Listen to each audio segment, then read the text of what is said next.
There are 850,000 people in the UK living with dementia, and that number is set to rise over, I think it's 1 million by the year 2025. But those diagnosed aren't always members of the older generation. Tonight, a new series on Channel 4 aims to destigmatise dementia in a very unique way. Well, we're joined now by Sue Strachan, Jordan Adams and Josh Eggleton, so welcome to all of you. Nice to meet you. Start with you, Josh. Michelin star chef. So what made you want to do this?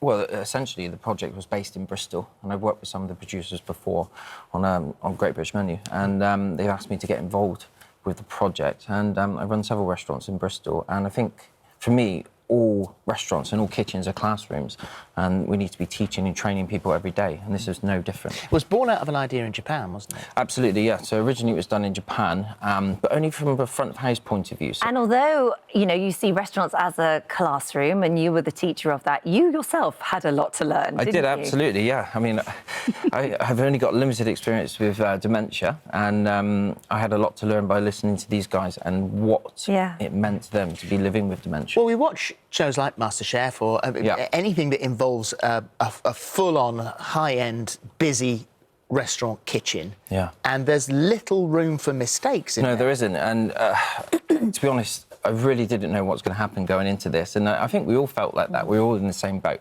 And we had 14 people living with dementia, working within this restaurant, and I kind of felt like I was part of that team, and to bring it all together was, you know... Did you have to adapt things? Absolutely have to adapt. It's incredibly nerve-wracking, and I thought, I don't know how this is going to go on day one, but after day one, I was so pleased with the effort that they made and the standard that had been produced and the joy that came out of everybody working together. All right, well, Sue, let's hear a bit about you, because you're 63 now, but it was in December 2012 and you were 55. You experienced transient global amnesia. So this was a sudden, short-term memory loss. So what do you remember of that time? What happened? I don't actually remember any of it, but I remember what my partner told me. OK. We drove from Herefordshire, where we live, with a friend to the friend's house in Surrey. We stayed overnight, and the following day, Sheila was working in the house and I was with the friend cutting down a holly tree. Sorry, Holly. See what I did? You'll forgive. Yeah, right. Cutting down a holly tree with a chainsaw. And I came indoors and I said to Sheila, "Where are we?" And I had no recollection of the holly tree, the journey from Hereford. So really frightening for you and everybody around you at that time. Yes. And you eventually, the diagnosis took 18 months and you were diagnosed with vascular dementia, which I think is one of the most common sorts of dementia. But you sort of living in denial after that. I spent 18 months deciding that they got it wrong. Right. Because my only experience of vascular dementia was an elderly relative, neighbour, who became vile. Right. And like a lot of people, I believed that dementia only affected old people. You know, we're all old and dribbling and on the scrap heap. And that's not the case. Just not the case. Absolutely not. No. So what was your role within the restaurant? I was behind the bar. It just sort of happened. That's where you wanted to be. Oh, OK. Thanks, then.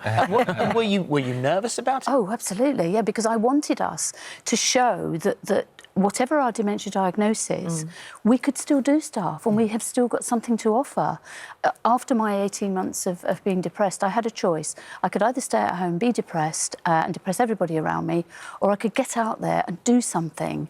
And the restaurant was, for me, another opportunity to get my voice heard, if you like. And I didn't initially think my story was that interesting, but apparently it is. Well, a lot of people would say, and you say you wouldn't change a thing, actually, of where you are in your life, but a lot of people are quite sad about the fact you do something like this, an experience like this, but you can't remember any of it.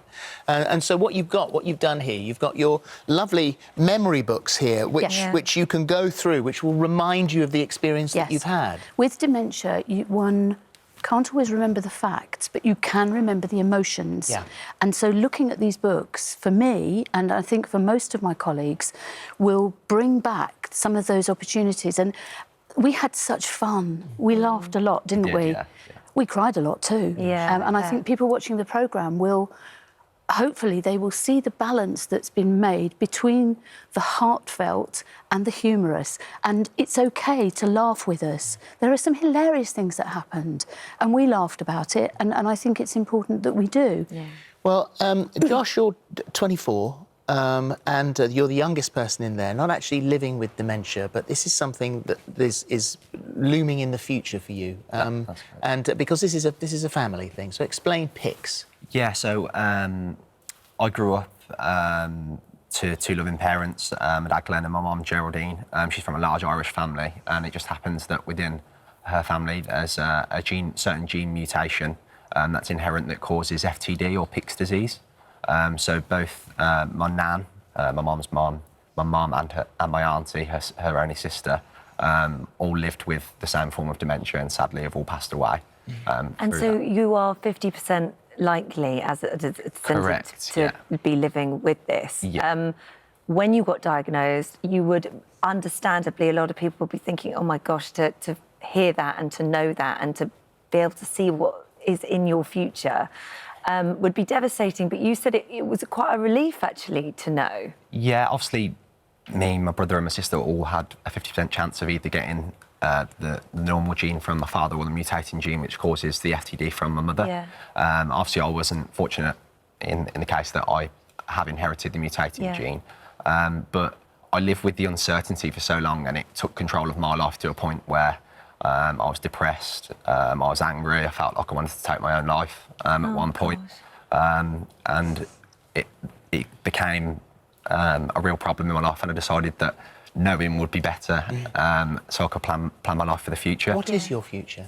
Obviously, I want to continue to raise awareness, but I'm lucky enough to meet my partner Lucy, who I'm very serious about, and we're very keen to have a family, and hopefully with pre-implantation genetic diagnosis, we'll be able to have babies through IVF without passing the gene on, so my kids don't have to live with dementia, which is really the main reason why I had the test in the first place. Do you know when it's liable to kick in? Through family history, probably my 40s, late 40s, but there's no saying. It's a matter of when, not if. So this experience in the restaurant, although there were great times, at moments it was tough for you because you were looking around you thinking, gosh, not only did it remind you of your mum, of what she was going through at that stage in her life, but also what your future was going to hold. Yeah, I think it was always going to be difficult for me emotionally to expose myself to that type of environment with people who obviously are living with the day-to-day difficulties of dementia. And like you say, there were a couple of people who contributed, who worked with us, who showed very similar sort of characteristics to my mum, and that was difficult. But more than anything, through the whole process, the 13 other guys, including Sue, have just inspired me more than anything to show that there's a lot more living to do. Well, I'm inspired. I only just met you both. Amazing. Yeah. It's lovely to meet you. Thank you very much. I just wanted to show this as well because you ran the London Marathon, didn't you? That's very last year, I'm afraid. That's so last year, which actually leads us on quite nicely because you are running it next year. Correct, yeah. Sue ran it last year for Alzheimer's Research UK, and I'm lucky enough, found out yesterday that I'm in for next year, so hopefully I can reach my £2,000 target. Jordan, you will absolutely do that. And yeah, looking forward to spreading as a the show, word. I'm pretty sure we can help you with some of that. That's great. That's for sure. Thank you very much. The show that we're talking about, the restaurant that makes mistakes, 9 p.m. on Channel 4. And thank you very, very much. Thanks, John. Thank you.